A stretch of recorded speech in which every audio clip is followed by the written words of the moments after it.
È un appuntamento importante, in tutti gli appuntamenti importanti dell'evento, grazie a Dio siamo sempre molto coinvolti e quindi ci mettiamo volentieri a disposizione per riuscire a fare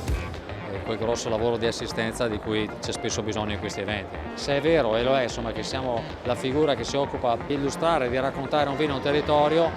credo che anche in questo mondo ci sia ancora un grande spazio di lavoro anche per la sommelieria.